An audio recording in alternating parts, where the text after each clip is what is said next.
শাকিব খানের জন্মের ঠিক নাই, শাকিব খানের বাপ মা নাই, শাকিব খানের সে অবৈধ সন্তান, শাকিব খান কোনো একটা হিরো হইল নি, ও হইল একটা টোকাই। আসলে এই কথাগুলো আমার না, আপনারা, কারণ শাকিব খানকে আমি অনেক ভালোবাসি এবং তার লগে আমি অনেক সিনেমা করছি। যে কথাগুলো আমি বললাম একটা কারণে আপনারা সবাই জানেন তার নামটা, সে হলো গিয়ে আজিত রেজা। শাকিব খানকে নিয়ে সিনেমায় সে যেই ধরনের উল্টাপাল্টা কথা বলছে, এটা আমরা দর্শক যারা, তার শুধু আমরা না, প্রতিটা লোক তাকে নিয়ে খারাপ মন্তব্য করছে। কিন্তু তারপরও সে শাকিব খানকে নিয়ে অনেক ধরনের বাজে বাজে কথা সে বলছে, এটা আপনারা সবাই জানেন। শুধু সে না, সে আমাদের একটা মেয়ে আছে এফবিসি রাত্রি, তারও আপনারা চিনেন, তারও কিন্তু লাগাই দিছে। সে রাত্রিও মাঝে মধ্যে আইসা বলতো যে শাকিব খানের ছেলে সে, কিন্তু আসলেই আমরা তো সিনেমার লোক। কারণ রাত্রির হলো গিয়ে মাথায় সমস্যা, ওর অনেক আগের থেকেই রাস্তাঘাটে থাকতো। কারণ রাস্তাঘাটে একটা সুন্দরী একটা মেয়ে হোক আর কালো হোক, দুদিকেও থাকে। অনেক হিরোইনসি আছে, অনেক রাস্তাঘাটের টোকাই আছে, তারা গিয়ে তাদের সাথে এনজয় করে, এটা আমরা সবাই জানি। তো একটা পাগলকে যা শিখিয়ে দিবে সে তাই তো বলবে। সে অনেকবার কিন্তু আবার নিজেও বলছে যে আমার শিখিয়ে দেয়, আমি কী করবো, আমার বলতে আমি বলি। তো শাকিব খানকে পছানোর জন্যে যা যা করার দরকার তাই কিন্তু সে করছে, এবং তার সাথে মিললে আরও অনেকেই করছে, ঠিক আছে। তো এরকম অনেক ভিডিও শাকিব খানকে নিয়ে সে বানাইছে। শাকিব খান একটা টোকাই, সে রাস্তাঘাটে থাকতো, তারা নিয়ে সে খাওয়াইছে, তারা সে পালছে, মানে আরও অনেক বাজে বাজে কথা তারা নিয়ে সে বলছে, এটা আমরা সবাই জানি। আসলে আমরা যখন মিডিয়াতে শাকিব ভাইয়ের সাথে কাজ করতাম, বিষয়গুলো দেখতাম, খুব খারাপ লাগতো আমাদের, যে এই যে এত বড় একটা স্টার, এত বড় হিরোকে নিয়ে এত বাজে কথা কীভাবে বলে। কিন্তু আপনারা কি কখনো দেখেছেন শাকিব খান এটা নিয়ে কোনো কথা বলছে? কোনো ধরনের কথা বলে নাই, কোনো ধরনের প্রতিবাদ সে করে নাই। কারণ সে আসলে একজন ভালো মানুষ এবং ভালো মনের মানুষ, দেখেই সে কোনো প্রতিবাদ করে নাই, সে কোনো কথা বলে নাই। আজকে দেখুন, শাকিব খানের বিরুদ্ধে সে কথা আজে বাজে বলার পরও সে শাকিব খানের কাছে যায়, শাকিব খান কিন্তু তারা কিন্তু ফিরিয়ে দেয় না। আপনি অনেক সময় দেখেন তার লগে শাকিবের ছবি বৈশা রয়েছে, কথা বলতে আছে। শাকিব খান কিন্তু পারলে তাকে পারতো এখান থেকে ঘাট ধরে ধাক্কা দিয়ে বের করে দিতে, সে দেয় নাই। তারপরও সে গিয়ে আবার শাকিব খানকে নিয়ে মাধ্যমে উল্টাপাল্টা কথা বলতো। কিন্তু এইবার একটা ভিডিও দেখে তার আশ্চর্য হইলাম আমি, সেইবার শাকিব খানকে নিয়ে প্রশংসা করছে সেই লোকটা। সে দেখলো যে আসলে শাকিব খানকে নিয়ে যতই উল্টাপাল্টা কথা আমি বলি, সে তো কোনো কথাই বলে না। তার মানে দোষ তো আমার।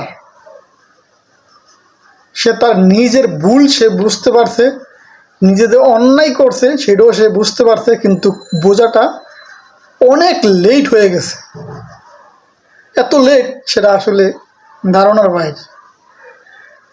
তো এখন সেই লোক শাকিব খানের প্রশংসা করে, তো বিষয়টা আসলে দেখে যে ভালো লাগছে তাও না, যে এত অপবাদ, মিথ্যা অপবাদ তার নামে দেওয়ার পরে শুধু একবার দুইবার না, অনেকবার শাকিব খানকে নিয়ে সে ভিডিও করছে, বাজে বাজে, যা কোনো বলার মতন না। তো শেষমেশ এই শাকিব খানকে নিয়ে একটা ভিডিও দেখলাম, তুফান সিনেমার একটা সাংবাদিক ইন্টারভিউ নিল, সেইখানে তাকে নিয়ে ভালো কিছু কথা সে বলল। তো ভালো লাগছে কিনা আসলে এটাও বলতে পারতেছি না, আবার কখন সে কোনটা বলে ফেলে, কারণ তাকে বিশ্বাস করা যায় না। তো যাই হোক, আপনারাও শুনুন সে কি। হ্যাঁ, অবশ্যই এটা এটা আমার গর্বের ব্যাপার, এটা আমার অহংকারের ব্যাপার, এটা দেশবাসীর কাছেও আমার আবেদন যেন সবাই তুফান দেখে, যারা দেখেন নাই তারা তুফানটা দেখে আসেন। সে আমাদের সন্তান, আমাদের ছোট ভাই, আমার দেশের একটা বিখ্যাত আর্টিস্ট, আমার দেশের গর্ব, আমার সমাজের গর্ব, আমার ইন্ডাস্ট্রির গর্ব। এই গর্বকে খরণ করার মতন কেউ নেই যদি আল্লাহ পাক না করে, পিছনে না বেজে, আমরা মানুষের শত্রু না হয়ে আমরা মানুষকে ভালো হওয়ার সুযোগ দিই, তার প্রশংসা করি। যে যার যেখানে আছে, যার যতটুকু প্রশংসা করার, যার যোগ্যতা, সেই প্রশংসাটুকুই আমরা করি, তার বিপক্ষে বা তাকে বাজে কথা না বলি। এটাই কি হওয়া উচিত নয়? এটাই হওয়া উচিত। আর আল্লাহ পাক যাকে বড় করে, বান্দারা কখনোই ছোট করতে পারবে না, আর পারবে না। তার চেষ্টা, ধৈর্য, সাধনা অনেক বড় কঠিন, এবং সে অক্লান্ত পরিশ্রম করতে পারে। ফিল্মকে নিয়ে দিনে রাতে সে স্বপ্ন দেখে এবং ফিল্মকে নিয়ে ভাবে। তো এই ভাবনাটাকে কে নষ্ট করতে পারবে? একমাত্র আল্লাহ পাক পারবে, আর কেউ পারবে না। তো আল্লাহ পাকই তো ওর সহায় আছে। তো আমরা আপনারা কেন ওর পিছনে বাজার কোনো দরকার নেই, খারাপ বলার দরকার নেই। আপনি ভালো বলতে না পারেন, খারাপ বলে লাভটা কি বলুন? ইন্ডাস্ট্রি কি ক্ষতি হচ্ছে না হচ্ছে সেটা আমি জানি না। আমি জানি যে যদি ইন্ডাস্ট্রির ক্ষতি হতো, কিভাবে ক্ষতি হচ্ছে? ইন্ডাস্ট্রি তো ভালোভাবেই চলছে, যে যেখানে যার যেভাবে চলার তো সেইভাবেই চলছে। ওর জায়গায় ও আছে, ইন্ডাস্ট্রির জায়গায় ইন্ডাস্ট্রি আছে। ইন্ডাস্ট্রি তো অনেক ছবি হচ্ছে না? ইন্ডাস্ট্রি তো অনেক ভালো ভালো হিরো হিরোইন আছে, সবাই তো আছে। কেন ক্ষতি হবে কেন? ওকে একা ইন্ডাস্ট্রি ক্ষতি করতে পারবে না। সে তো ভালো করছে, এবং সুনামটা তো আমার বাংলাদেশের হচ্ছে, বাংলাদেশে ইন্ডাস্ট্রি হচ্ছে, তাই নয় কি? তো ক্ষতি কিসে? অনেকে বলেছেন যে আসলে ভালো নায়িকা, যার কারণে সরকার না, আমি সেটা জানি না। সেটা তো প্রডিউসার ডাইরেক্টররা বোঝেন। কে? মিমি চক্রবর্তী। আমি চিনি না, জানি না, দেখি নাই, বুঝি নাই। তো আমি জানি যে নিশ্চয়ই রুল মেনে নিয়ে হচ্ছে। সেন্সর বোর্ড আছে, সেন্সর বোর্ডের সদস্য আছেন, বাংলাদেশে অনেক মানুষ আছেন এবং গুণী ব্যক্তিরা আছেন। তারা অবশ্যই পর্যালোচনা করেছেন, পর্যবেক্ষণ করেছেন, গুণী ব্যক্তিরা গুণ দিয়ে বিচার করেছেন। এই জন্যই তো ছবিটি রিলিজ হয়েছে। তো যদি ওইখানে মিক্স থাকতো, ওইখানে যদি অনেক সমস্যা থাকতো, তাহলে কেন রিলিজ হলো? আমাদের নায়িকাদের নিজে ভালো হতো, হয়তো বা ভালো হতো, কিন্তু যিনি প্রডিউসার উনি বলতে পারবেন আমাদের বাংলাদেশি নায়িকা কেন নেয় ওখানে। সেটা ওনার ব্যক্তিগত ব্যাপার, এবং ওইটা উনি কেন বলেছেন ওনার চোখে হয়তো। আমার দেশে তো অবশ্যই ভালো আর্টিস্ট আছে, ভালো আর্টিস্ট অনেকে আছে। আমাদের দেশে তো অনেকে পূর্ণিমাকে নেয়, মৌসুমীকে নেয়, শাবনূরকে নেয়, আঁচলকে নেয়, অনেকে অনেক রকমের, যাকে যার পছন্দ তাকেই সেটা নেয়। তো সেই প্রডিউসারের হয়তো ওনাকে পছন্দ হয়েছে, ওনাকে নিয়েছে। এই তো, আমি কি বলবো এখানে? আমার তো কিছু বলার নেই। কোরিওগ্রাফার বাইরে থেকে নিয়ে আসা হয়েছে, কিন্তু কোরিওগ্রাফারদের যে মূল্যায়নটা, বাইরের কোরিওগ্রাফার আসলে আমাদের সমিতির সদস্য হইতে আমাদের সমিতির একটা ডোনেশন লাগে। সেই ডোনেশনটা নিয়ে তারা 1 বছরের জন্য পারমিশন নিয়েছে, 1 বছরের জন্য ওয়ার্ক পারমিট নিয়েছে। সেটা তো ওরা কোরিওগ্রাফিরা করেছে। তো সেখান থেকে 100%। তো এই তো তুফান নিয়ে কি বলবো, সারা দেশ গরম করে ফেলছে একটা ছবি। তো গরম করেছে, গরমের জিনিস। আচ্ছা, না, সাকিবের এখন ছোট ভাই তো অবশ্যই ছোট ভাই। তুফান বাংলাদেশের মানুষকে আকৃষ্ট করেছে, সেটা হলো সাকিবের, ডাইরেক্টরের এবং শিল্পীদের যোগ্যতা, এবং choreography, composition, direction. Director is the captain of the ship. আমাদের সেই ডাইরেক্টর গল্পটাকে সুন্দর করে সাজিয়েছেন, আবার অভিনয় করেছেন শিল্পীরা, সেটা দর্শকের ভালো লেগেছে, এই জন্য দর্শকরা যাচ্ছে। এখানে তো আমার আর আপনার কিছু বলার নেই। তোলপাড়, এর আগে তো ছবিটা রিলিজ হয়েছিল কি গত ঈদে, রাজকুমার কিন্তু এতটা যায় নাই, কারণ গল্পের মধ্যে আছে। তো রাজকুমারের মধ্যে নিশ্চয়ই কিছু ড্রব্যাক ছিল কিনা আমি জানি না, আমি দেখি নাই যেহেতু, সেই তো হয় নাই। তো তুফানের মধ্যে তো নিশ্চয়ই ভালো কিছু আছে, যার জন্য দর্শকরা দেখছে। এটা দর্শকের বাহবা দেওয়া উচিত, এবং কলা কৌশলী, ডাইরেক্টর, শিল্পী যারা এই ছবিতে কাজ করেছে প্রত্যেকে যোগ্যতার প্রমাণ দিয়েছে, এবং তাদের প্রশংসার যোগ্য এবং প্রশংসার দাবিদার তারা। অবশ্যই প্রশংসা করতে হবে। আমার দেখা, আমি সময় পাই নাই, আমি দেখি নাই। অবশ্যই দেখবো, কেন দেখবো না? অবশ্যই দেখবো। ফোনে বিভিন্ন গান রয়েছে, গানের সুর নাকি নকল করছে। আমি জানি না, তো আমি দেখি নাই, আমি কিভাবে বলবো? অনেকে বলছে যে কেজিএফ এবং না, সেটা হতে পারে, আমি জানি না। আমি যেটা দেখি নাই, আমি যেটা বুঝি নাই, যেটা শুনি নাই এবং যেটা স্বচক্ষে দেখি নাই, সেটা নিয়ে আমি সমালোচনা কখনোই করি না। তার কথাগুলো শুনলেন। আসলে একটা কথা বলতে কি, সে শাকিব খানের জন্য করছে, এইটাও অস্বীকার করার কিচ্ছু নাই। অবশ্যই সে করছে। শাকিব খানকে তার পিছনে, সে শাকিব খানের পিছনে সে সময় দিয়েছে, এটাও বাস্তব। তার বাসায় ছিল, এটাও বাস্তব। কিন্তু শাকিব খান আসলে যে স্টার হওয়ার পরে যে তার সাথে কথা বলে না, নিশ্চয়ই কোনো কারণ আছে। হয়তোবা সে যেই ধরনের সম্মান কিংবা ভালোবাসা পাওয়ার কথা তার বাসায় থেকে, সে হয়তোবা পায় নাই। আর তার বাসায় যখন সে ছিল, খাইছে, সে তো একবারে মাগনা খাইছে, কিংবা মাগনা ছিল তাও না। সে যখন ওই পরিশ্রম করে ইনকাম করে যখন যেই টাকাটা পাইতো, হয়তোবা টাকাটা সে ওখানে খরচ করতো। কারণ যেহেতু আদিত্যদা নিজেই বলছে যে তার বাপ মা কেউ নাই, কেউ সে একা মানুষ, তাই না? তাহলে সেই হিসাবে তো সে টাকা পয়সা তাদের কাছ থেকে সে নিতে পারেনি, যা ইনকাম সে করছে। যেহেতু সে বলছে এখানে তার কেউ নাই, এটা তার কথা আরই।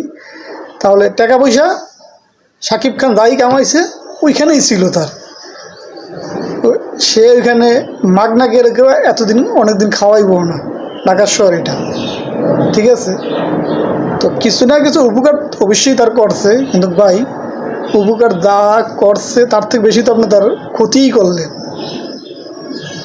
আমি একজন চলচ্চিত্রে, আমিও একটা হিরোকে, সে একটা সময় অনেক শাকিব খানের পরে সে আলোচনায় আইছিল, কিন্তু এখন সে নাই।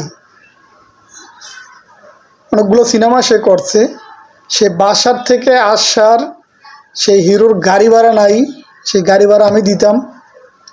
সে হলে গিয়ে সিনেমা দেখবে বসুন্ধরা হলে, সেই টিকিটের টাকা নাই, সেই টিকিটের টাকা তার আমি দিতাম, বসুন্ধরায় নিয়ে তারা আমি সিনেমা দেখাইতাম। বাড়ি যাওয়ার জন্য তার গাড়ি ভাড়া আমি দিয়ে দিতাম। তো সেই হিরোটা যে নতুন অবস্থায় সে যখন মার্কেটে আসলো, সুপার ডুপার একজন হিরো হয়ে গেল, অনেকগুলো সিনেমা করলো, সে বাড়ি করলো, গাড়ি করলো। যখন আমি দেখলাম যে সে অনেক সিনেমা বাড়িতে আছে, কিন্তু তার সাথে আমার যখনই দেখা হয় আমাকে বুকে জড়ায় নেয়, কিন্তু তারপর আমি না একটা গ্যাপ দেখতে আসি। ওই গ্যাপটা আমি দেখে আমি নিজেই ওইখান থেকে আমি সরে গেলাম, যে না, মাসে ইনকাম হইল 10 থেকে 15 লাখ টাকা। তখন তো তার ওই ইনকামটা ছিল না, তার জন্যে তার সহযোগিতা তার দরকার ছিল, সে আমার থেকে নিচ্ছে, এখন তার দরকার নেই। তো বিষয়টা আমি যখন বুঝতে পারলাম, আমি নিজেই কিন্তু ওইখান থেকে কাইটে পড়ছি। সে আমার থেকে কাইটে পড়ার আগে আমি নিজেই তার থেকে কাইটে পড়ছি। সে যখন সিনেমায় কাজ করে নতুন অবস্থায়, সে 3 ঘন্টা 4 ঘন্টা আমার সাথে সে ফোনে কথা বলতো প্রতিনিয়ত। তো অনেক সময় ফোনে ট্যাগও ভরে দিতাম। তো আসলে এগুলা আমি নাম বলবো না তার, সে ভালো থাকুক, সে ভালো আছে, আমি আমার জায়গায় ইনশাল্লাহ ভালো আছি। এখন যদি আমি আপনাদের সামনে যদি বলি যে অমুক হিরোকে আমি গাড়ি ভাড়া দিছি, অমুক হিরোকে হলে নিয়ে আমি সিনেমা দেখাইছি, তার পকেট খরচ আমি দিছি, সে অভিনয় কীভাবে করবে, এটা তাকে অভিনয় করার জন্য তাকে পিছনে সাহস দিছি, সে তাকে কোন পোশাকে ভালো লাগবে তার জন্য তাকে সাপোর্ট করছি, সে একটা সিনেমায় সে একটা নায়িকার সাথে সে একটা গানের ড্রেস সে পরছে, সেই ড্রেসটা কোনোভাবেই ভালো যায় না, মানে তার ভালো লাগতেছে না। তখন আমি এটা পরবর্তীতে আমি জানলাম যে নায়িকা ইচ্ছা করে করছে তাকে মার খাওয়ানোর জন্য, যেন স্ক্রিনে যেন তারা যেন খারাপ লাগে। 3টা না 4টা শট নেওয়া হয়েছে। আমি ওই সময় সেই হিরোর ড্রেস টেনে গায়ের থেকে খুলে সে ভয়ে কাঁপতেছে, যদি আমার তারা যদি ডিরেক্টর প্রডিউসার যদি কিছু বলে। ডিরেক্টরও পাওয়ারফুল, প্রডিউসারও খুব পাওয়ারফুল এবং খুব রাগী এবং খুব ভালো। আমি বললাম যা হবে আমি বুঝবো, আপনাকে এই ড্রেসে পোশাকে ভালো লাগে না, কারণ এটা গানের সাথে কোনোভাবেই যায় না, এটা ইচ্ছা করে পরানো হয়েছে যেন আপনাকে দেখতে খারাপ লাগে। সে বললো ভাই যা হওয়ার কম হয়েছে, শর্ট সাইড হয়ে গেছে, আমি কিচ্ছু করার আমি এটা করতে পারবো না, আমার এদুরা বিপদে ভালো হবে, কিংবা সিনেমার থেকে আমার বাদ দেওয়া লাগবে। আমি বলছি আপনি চুপ থাকেন। তার ড্রেস আমি টান্না গায়ের থেকে খোয়া ফালাই দিয়ে নতুন ড্রেস পরে আমি ডিরেক্টর আর প্রডিউসারের সামনে নিয়ে গেলাম যে এই ড্রেসটা পরা ছিল এটা কোনোভাবেই যায় না, এইটা তার ঠিক আছে। তারা দেখে বলে হ্যাঁ সুন্দর লাগতেছে, এটি ওকে, শর্ট যা হয়েছে ওগুলো ফালাও, নতুন করে শর্ট নেও। সেই কথারও কয়েকটা জায়গায় বলছে। তার এতটা তার উড়ানের জন্যে আমি আমার দিক দিয়ে আমি চেষ্টা করছি এবং সাপোর্ট তারে করছি। সে ঠিকই অনেক বড় একজন আর্টিস্ট হয়ে গেছে, অনেক টাকা সে কামাইছে, কিন্তু এখন তার ওরকম সিনেমা তার নাই। যাই হোক, তার নাম আমি বলবো না। তো কী হয়েছে ভাই, আমি কি খারাপ আছি? তো এখন কি আমি বলবো যে ও খানকির পোলা রিয়া ছিল না, গাড়ি ভাড়া ছিল না, খানকির পোলা ওই ছিল না, ওই ছিল না, ডিরেক্টর পরিচয় ছিল না, আমি পরিচয় করেছি নিয়ে নিয়ে? হ্যাঁ, বলার দরকার নাই তো ভাই, বলে কি হবে? আপনি শুনবেন, শুনে আফসোস করবেন, পরবর্তীতে আপনি আমারও গালি দেবেন, এরও গালি দেবেন। দরকার নাই তো গালি খাওয়ার। নিজের পকেটের টাকা খরচ করে নিজের মেধা খাটাই আমি আপনার গালি কেন খাবো ভাই? দরকার নাই তো। তো সে হলো আসলে এই জিনিসগুলো সে কে হয়তো তার মাথায় ঢুকিয়ে দিয়েছে যে তুমি তার নামে বদনাম কও। কারণ সাকিব খানের গান হইলে সে এরকম একটা গান সে করতে পারতো না।